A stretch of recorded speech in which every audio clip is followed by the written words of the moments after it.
Good day, beautiful people. So, on the heels of my review on the movie Leave the World Behind, I'm going to go ahead and make this emergency supplies or prepping video because it's been on my mind to do for a long time. But of course, that movie was a reminder. So, I'm doing it now. Now, a lot of these things you already are aware of, some of them you may not even have thought of, but it may be good to go ahead and get. So I'm just going to read first and foremost from the general or generic emergency kit list that I found online. And then I'm just going to add a few things on that I thought of myself or that we have personally. Now, the first thing, of course, is water. You can live longer without food than you can without water. So, of course, that's why it's the very first thing on the list. Now, when it comes to water, you might want to go ahead and get one of those water filters or those water filter straws. They're very inexpensive, and it's good to have one straw for each person in case you may have to filter out water that is not very clean. Like, say, you may have to drink tap water or water from a stream or lake or something like that. It would be good to have those water filter straws. The next one, of course, is food. Now, something that we've done is we bought food rations. So we bought things that are very easy to prepare. We also have things like dried milk, instant potatoes, Roman noodles, use salt and vinegar, pepper, things like that for seasoning, simple things. Beef jerky is a good one because it has a very long shelf life. And then things like canned meat and veggies. Another thing that we thought was a great idea was to have food grade buckets. And with the food grade buckets, you can put a very large variety and amount of dried beans, pasta, rice, and grains in them. And also another thing is to buy the moisture packets so that you can fight off moisture, especially if these are things that you're going to store like in a garage or outside or wherever you can store it. It might be good to get these moisture packets to ward off any water or condensation that may affect and rot your food that you're storing. Another thing that people don't think about is to get seeds, because if you're in a place where you can't get fresh food and vegetables, fruit, things like that, it might be good to have seeds on hand. Even if you're not in a very big space, you can just make the best of it if you ever have to grow food of your own. So keep some good grade seeds on hand, or you can even save the seeds from the items that you buy yourself. Just save them, dry them out, and store them. Next is any prescription medications that anyone may need. And then, of course, you want to have a first aid kit. I would probably get one first aid kit for each person that you have in your family. That's going to have things like Band-Aid, antibiotic cream, and things of that nature in there, some gauze. So you might want to go ahead and get those. They're very inexpensive. We purchased some of these from Amazon in bulk. So that's a very great option. Things like aspirin, antibiotics, vodka, because a lot of people don't think about alcohol or vodka. You can use it as a disinfectant. You can use it as sedation if you have someone in pain. And it can also be used like for cleansing or cleaning areas, surface areas or areas on your body as well, like I said. Then you want to make sure you have baby supplies if you have a baby or a toddler, young people in your family. Pet supplies, bleach. Again, bleach can be used as a sanitizer. And they also mentioned that it might be good to have an eyedropper because bleach can also be used to sanitize unclean water if that's all you have at your disposal. Mylar blankets and just regular blankets and sleeping bags, eyeglasses, glasses, eye protection, extra clothing for each person, personal hygiene like nail clippers, files, mirrors, things like that, towelettes, towels, sanitation buckets, plastic sheeting or trash bags. Another thing that I thought about is just rags.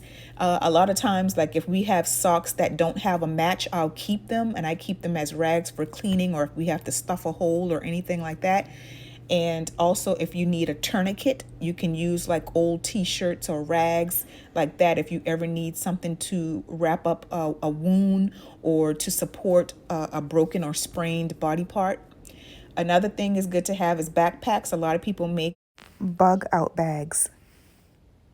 You just have emergency supplies in it in case you have to just get up and go. You can just grab your backpack. It has all emergency supplies and equipment in there, and you're ready to go. A tent, if I didn't mention a tent already, some dust masks, work gloves, flashlight, batteries, matches, candles, light up sticks, those sticks you can snap and then they light up.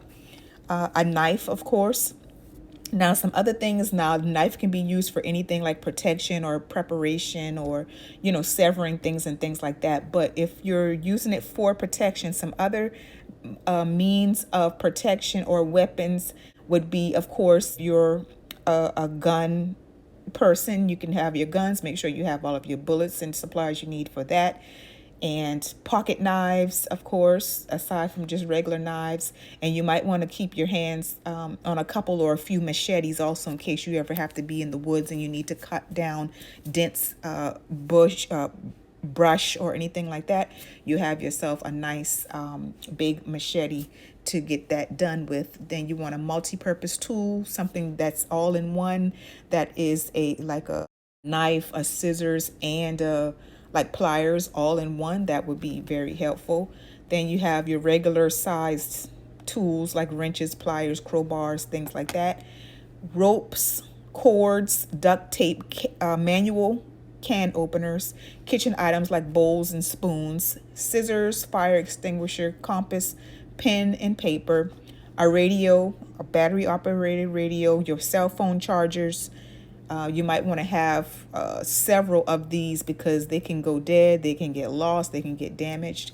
A whistle, a signal mirror, two-way radios or walkie-talkies, an emergency plan guide, family documents like your passport, social security cards, things like that, birth certificates, and paper maps. People forget about paper maps because we're so dependent on our cell phones and our GPS on our phones. We forget about paper maps. So go ahead and not just have it just for your city or your state. Get one for the whole United States, if you're here or wherever you are.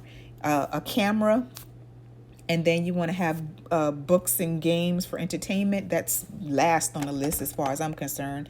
You want to have extra keys to everything, your homes, your cars.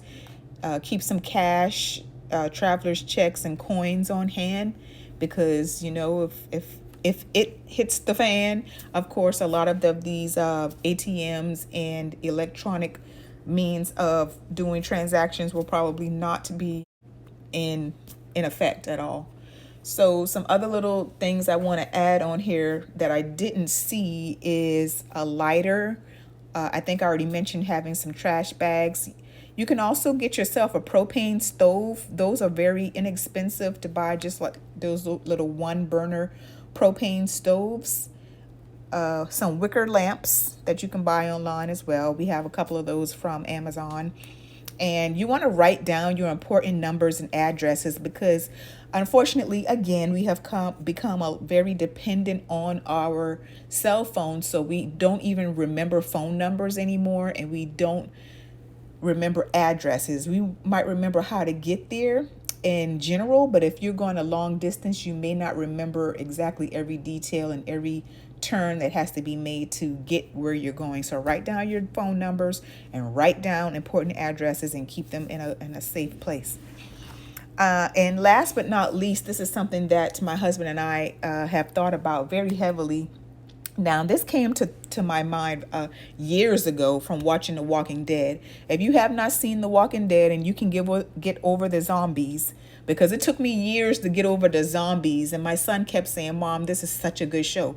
When I started watching The Walking Dead, it blew my mind how much information is in there about prepping and it hits the fan events and what you need to do and how life would be if you just didn't have access to the things that we have access now. So that thing was a non-electric car. So those cars that have carburetors and they're not dependent on any type of navigational system, and they're not electric whatsoever. If you have one, keep it. If you can get your hands on one, get your hands on one. So I guess a truck would be ideal, but any type of vehicle like that, if it's in good working condition, might be good to keep your hands on. So I want to thank you all for watching and listening to this. If you have anything you want to add, please do so. This is not at all an exhaustive list.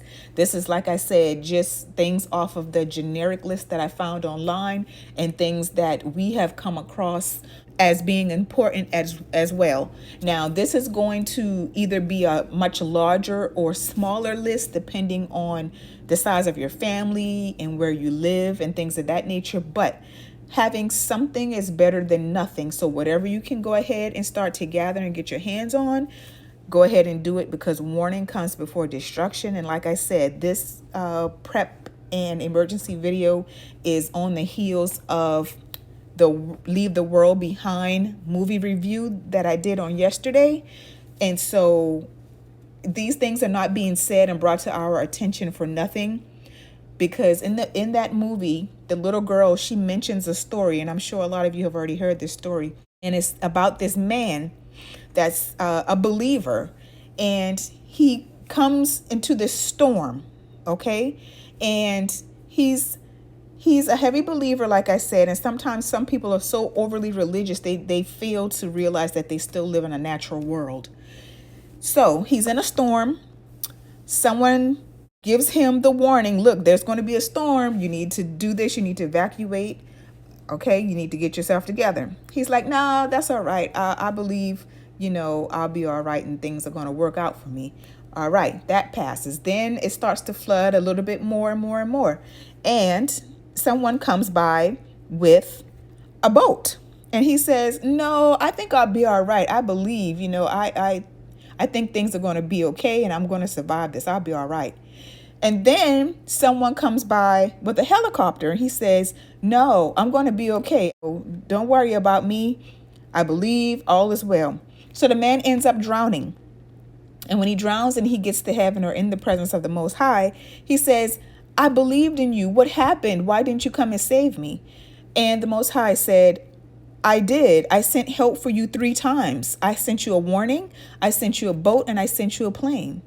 So again, we got to listen to what we're seeing around us, listen to nature, listen to the animals, listen to what's being said in these movies, even in these video games, listen to these children, listen to the children. These children aren't crazy. They have much less, years on this earth, much less programming. So listen to the children, okay? Not all that they're saying is crazy, all right? And I just want you all to get prepared, be prepared, so you don't have to worry about not being prepared when the things are needed, in the end.